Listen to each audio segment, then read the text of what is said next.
আমরা এখন সরাসরি যাব সচিবালয়ে, সেখানে আমাদের হাসিব মাহমুদ শাহ এবং মাহমুদুল হাসান পারভেজ এবং বনি ইবনে কামাল তিনজনই রয়েছেন। আমরা পারভেজের কাছে যাব।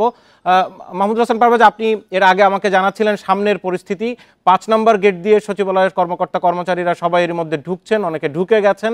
একটু জানাবো ফায়ার সার্ভিস আর কতক্ষণ লাগতে পারে তাদের ভেতরের যেই পরিদর্শন শেষ করে পুরো পরিস্থিতি শেষ করার, তারা কিছু জানিয়েছে কিনা? আর আরেকটি বিষয়, সেটি হচ্ছে যে পানির সংকট ছিল সচিবালয়ের মধ্যে, বাইরে থেকে পানি আনতে হয়েছে, কেন এই সংকটটি ছিল? দীর্ঘদিনেও সেখানে রিজার্ভার যথেষ্ট ছিল না কেন? ফায়ার কর্মকর্তারা কোনো উত্তর দিচ্ছেন কিনা?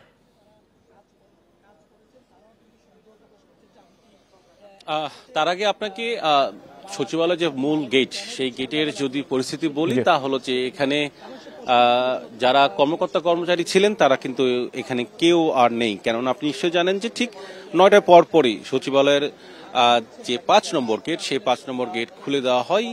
এরপরে যারা অপেক্ষমান ছিলেন, যে সকল কর্মকর্তা কর্মচারী, তারা আসলে যখন এখানে আসার পর কেউই আসলে সচিবালয়ের ভিতরে প্রবেশ করতে পারেননি। আইন শৃঙ্খলা রক্ষাকারী বাহিনী তাদেরকে সকলকেই আটকে দিয়েছিল এবং ঠিক 9:30টার দিকে আসলে 5 নম্বর গেট খুলে দেওয়ার পর আসলে কর্মকর্তা কর্মচারী যারা ছিলেন তারা ভেতরে প্রবেশ করেছেন। যে কারণে এখন যে পরিস্থিতি, তাহলে সচিবালয়ের যে মূল গেট, সেই মূল গেটে আসলে এখন আইন শৃঙ্খলা বাহিনী ছাড়া অন্য কাউকে আর ঠিক হিসেবে দেখা যাচ্ছে না। পরিস্থিতি যদি বলি ফায়ার সার্ভিসের যে বিষয়টি, সেটি হলো যে আমরা দেখেছি যে এখানে যে ফায়ার সার্ভিস যে গাড়িগুলো ছিল, বেশ কিছু গাড়ি আসলে চলে গিয়েছে। কেননা আগুন নেভানো বা আগুন নিয়ন্ত্রণে আসে 8টা 5 মিনিটে। আপনি নিশ্চয়ই জানেন যে মধ্যরাতে অর্থাৎ 1টা 50 মিনিটের দিকে আগুন লাগে সচিবালয়ের যে 7 নম্বর যে ভবন, সেই ভবনের 6ষ্ঠ তলা থেকে আগুনের সূত্রপাত।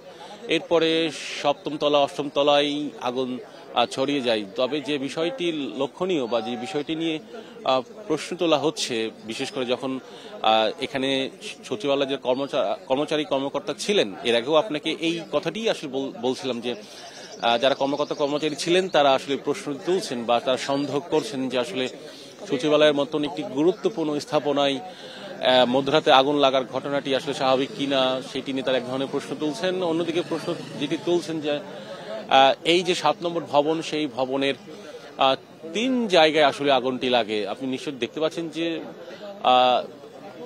একেবারে ভবনের বাম দিকে এবং মাঝে এবং ডান দিকে 3টি স্থানে আগুন লাগার ঘটনা ঘটেছে। যে কারণে তারা প্রশ্নই তুলছেন আসলে এটি খুব সুষ্ঠুভাবে তদন্ত হওয়া দরকার, জোর দিয়ে আসলে তদন্ত হওয়া দরকার। এটা আসলে কোনো নাশকতার ঘটনা ঘটেছে কিনা এইটি আসলে দেখা দরকার। এবং স্বরাষ্ট্র উপদেষ্টা যখন আসেন এখানে ঠিক 9:30টার দিকে সচিবালয়ে প্রবেশ করেন, এরপরেই ভিতরে তিনি প্রবেশ করার পর সেই ঘটনাস্থল পরিদর্শন করে সে যখন গণমাধ্যম কর্মীদের সামনে কথা বলেন, তখনও তাকে এই প্রশ্নটি করেছিলেন গণমাধ্যম কর্মীরা যে আসলে এটি নাশকতা কিনা। স্বরাষ্ট্র উপদেষ্টা যে বলেছেন সেটি আসলে তদন্ত হওয়ার পরেই আসলে বোঝা যাবে যে এটি কি কারণে আগুন লেগেছে। এবং ধারণা করা হচ্ছে যে উচ্চ পর্যায়ে তদন্ত কমিটি গঠন করা হবে, সেখানে 5 থেকে 11 সদস্যের হতে পারে। আর সচিবালয়ের যে সামনের অবস্থা সেটি এখন অনেকটাই স্বাভাবিক। যে আগুন নেভানোর জন্য যে পাইপ, সেই পাইপগুলো সকল পাইপ আসলে গুটিয়ে নিয়েছে ফায়ার সার্ভিস এবং একে একে যে ভিতরে যে গাড়িগুলো ঢুকেছিল সেই গাড়িগুলো কিন্তু একে একে সব বের হচ্ছে। আমরা সেটা দেখেছি। এখন বাইরে অল্প কিছু গাড়ি আছে ফায়ার সার্ভিস, সেগুলো চলে যাবে অল্প কিছুক্ষণের মধ্যে, এটি ধারণা করা যাচ্ছে। আপনি নিশ্চয়ই জানেন যে আগুন নেভাতে বা আগুন নিয়ন্ত্রণে আনতে 19টি ইউনিট কাজ করে ফায়ার সার্ভিসের এবং সেখানে প্রায় 211 জনের মতন ফায়ার সার্ভিস কর্মী বা ফাইটার কর্মী তারা এই আগুন নেভানোর কাজে নিয়োজিত ছিলেন। এবং অবশ্যই একটি দুঃসংবাদ, সেটি হচ্ছে যে আগুন নেভানোর কাজে নিয়োজিত ছিলেন একজন ফায়ার সার্ভিস কর্মী। সচিবের ভেতর থেকে যখন পানির পাইপ টানছিলেন তখনই আসলে সামনে ট্রাকের ধাক্কায় তিনি আহত হন। পরে তাকে ঢাকা মেডিকেল কলেজে নিয়ে যাওয়া হলে তাকে মৃত ঘোষণা করা হয়। এছাড়া আরো 2 থেকে 3 জন আহত হয়েছেন বলে আমরা জানতে পারছি।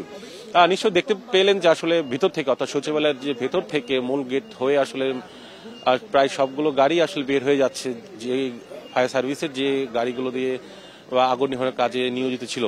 আর আপনি যে প্রশ্নটি করছিলেন পানির সংকট, আসলে আপনি নিশ্চয়ই জানেন যে বাংলাদেশে যখন, বিশেষ করে ঢাকায় যখন আগুন লাগে, তখনই এই যে 2টি অভিযোগ যেটি করা হয় তার মধ্যে একটি হচ্ছে যে সময় মতো আসেনি কিংবা হচ্ছে পানির স্বল্পতা।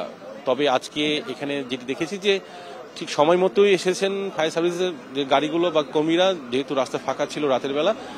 অন্যদিকে যে পানির সংকট সেটি তো অবশ্যই বরাবরের মতো দেখি, তবে ফায়ার সার্ভিসের পক্ষ থেকে যেটি বলা হয়েছে যে তারা আসলে ভেতরে প্রবেশ করতে তাদের বেগ পেতে হয়েছে এবং কলাপসিবল গেট ভেঙে তাদেরকে ভেতরে ঢুকতে হয়েছিল। তো এইটি যেমন একদিকে, আরেকদিকে বিষয় সেটি হচ্ছে যে এখন পরিস্থিতি অনেকটাই স্বাভাবিক, বিশেষ করে সচিবালয়ের সামনের গেটে, অর্থাৎ মূল যে গেট সেই গেটের সামনে এখন ভিতরে কর্মকর্তা কর্মচারীরা প্রবেশ করেছে এবং সেখানে এখনো ফায়ার সার্ভিসের কর্মীরা আছেন, তারা আসলে দেখছেন যে কি পরিমাণ ক্ষয়ক্ষতি হচ্ছে। এবং এখন পর্যন্ত হতাহতের কোনো খবর পাইনি, যদিও একজন ফায়ার সার্ভিস কর্মী মারা গেছেন, তবে ভেতরে আগুনের কারণে কোনো হতাহতের ঘটনা ঘটেনি। তবে কি পরিমাণ ক্ষয়ক্ষতি হয়েছে সেটি আসলে তদন্ত করেই জানা যাবে। মাহমুদুল হাসান, আপনাকে অনেক ধন্যবাদ। আমরা ক্ষয়ক্ষতির খানিকটা ধারণা নিতে পারি কিনা যাব। সহকর্মী হাসিব মাহমুদ শাহ, তিনি সচিবালয়ে দীর্ঘ বছর ধরেই কিন্তু সেখানে সংবাদ সংগ্রহ করছেন, নিয়মিত যাতায়াত করেন। হাসিব মাহমুদ শাহ সরাসরি আমাদের সাথে এই মুহূর্তে যুক্ত হবেন। তিনি এর আগে 5 নম্বর গেট থেকে আমার সাথে ছিলেন, জানাচ্ছিলেন সেখানে কিভাবে একেবারে অন্যান্য গেটগুলো সব বন্ধ হওয়ার কারণে কর্মকর্তা কর্মচারীদের ভিড় সেখানে। হাসিব মাহমুদ শাহ, আমরা যদি একটু হিসেব করি, মঙ্গলবার সন্ধ্যা থেকে মোটামুটি 5টার দিকেই তো সরকারি অফিসগুলো বন্ধ হয়ে যায়, তো আমরা যদি আরও 2 ঘন্টা ধরি 6-7টার পর থেকেই নিয়ে একেবারে এই বুধবার সারা দিন গেল এবং গত রাত 2টার দিকে আগুন লাগলো, প্রায় 32 ঘন্টা যেখানে জনমানব শূন্য, তারপরে সেখানে আগুনের সূত্রপাত দেখতে পেলেন। এবং যারা বাইরে থেকে দেখেছেন, বড় একটি ভবন, মাঝখানে আগুন জ্বলছে এবং 2 পাশে আগুন জ্বলছে, যেটি সাধারণত আগুনের ধর্ম অনুযায়ী এই প্রশ্নের উত্তর খোঁজা খুবই মুশকিল। অনেকেই প্রশ্ন তুলছেন, ভয়ের থেকে সন্দেহটা বেশি দানা বাঁধছে। আপনি একটু জানাবেন যে ভেতরের কি খবর এখন পর্যন্ত পেলেন, যারা ভেতরে ঢুকেছে কি ধরনের ক্ষয়ক্ষতি হয়েছে, বা এখন ভেতরে এই যে ভবনটিতে আগুন লেগেছে 7 নম্বর ভবন, তার ভেতরে এখন কি ধরনের উদ্ধার অভিযান চলবে বা চালানো হচ্ছে? বাসার আগে একটু দেখাতে চাই আমার পাশের যে দীর্ঘ সারিটি, সেই সারিটির মানে দৈর্ঘ্যটা আপনাকে একটু দেখাতে চাই। যদি দেখতে পাচ্ছেন, মানে সচিবালয়ের 5 নম্বর গেট, এইখানে বিএমএ ভবনটা দেখা যাচ্ছে। এই বিএমএ ভবন থেকে শুরু করে আমি একটু ঘুরিয়ে দেখাচ্ছি, প্রেস ক্লাবের একদম পাশ ঘেঁষে বিদ্যুৎ ভবন পর্যন্ত একদম কিন্তু দীর্ঘ সারি একটা লাইন। এরা সবাই অপেক্ষা করছে সচিবালয়ে ঢোকার জন্য, এবং এর কারণে সচিবালয়ের যারা কর্মকর্তা কর্মচারী রয়েছেন সবাই আসলে এই লাইন দিয়ে ধরে এই গেট দিয়েই ভিতরে ঢুকছেন। এবং সকাল 9টায় অফিস, এখন 10টা 10 বাজে। আসলে ভিতরে বেশিরভাগ লোকজনই এখন পর্যন্ত প্রবেশ করতে পারেননি।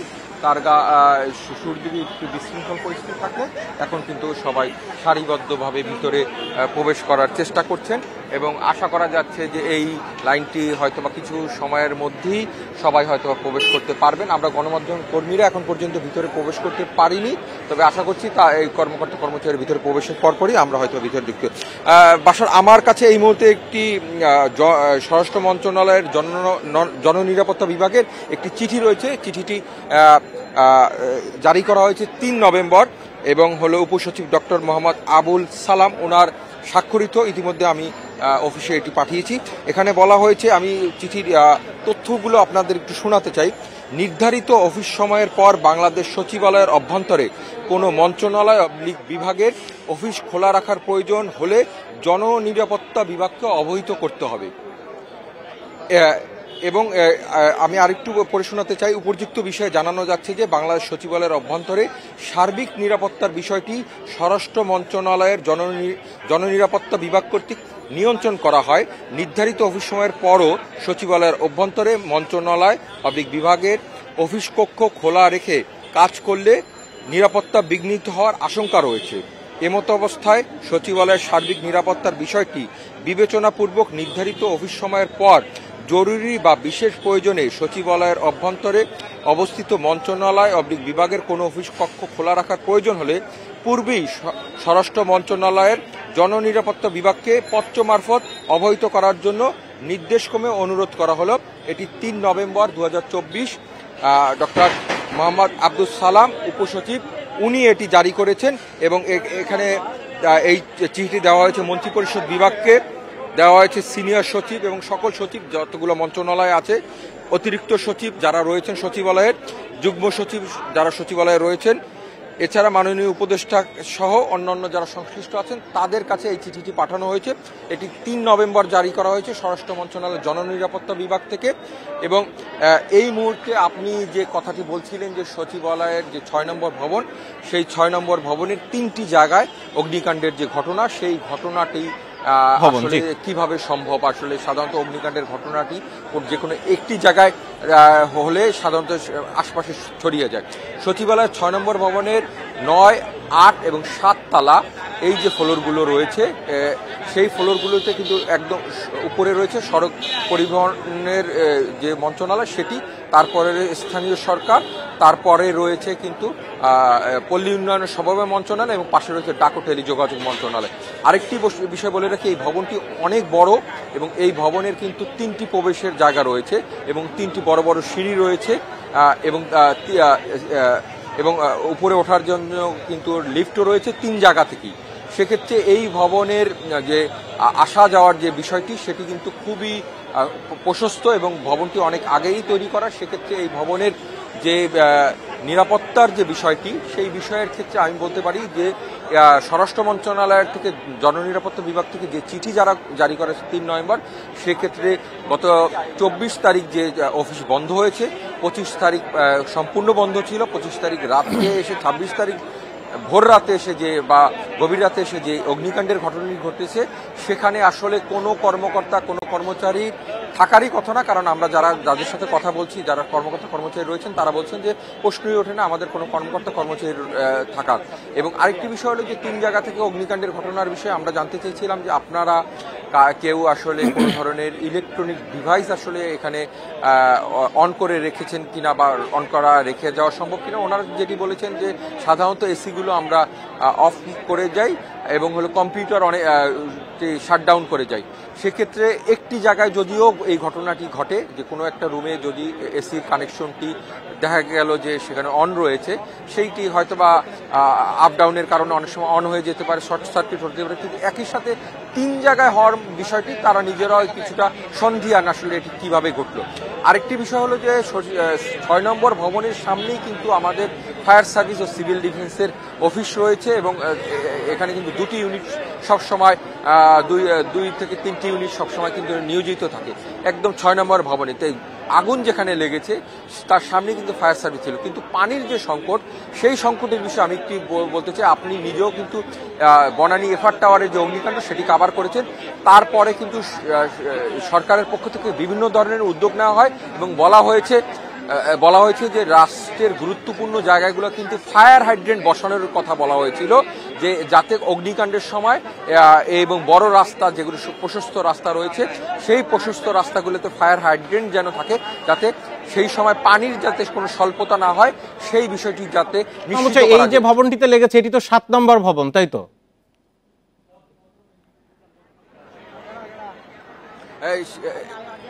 সেই ফায়ার হাইড্রেন্টের কিন্তু আজ পর্যন্ত কোনো ব্যবস্থা হয়নি। এরকম ধরনের যদি কোনো ধরনের ব্যবস্থা আসলে উন্নত ব্যবস্থা অগ্নি নিরাপনের জন্য যদি না থাকে, সে কিন্তু আগামীতেও এই ধরনের আশঙ্কা থেকে যাবে যে পানির স্বল্পতার ক্ষেত্রে।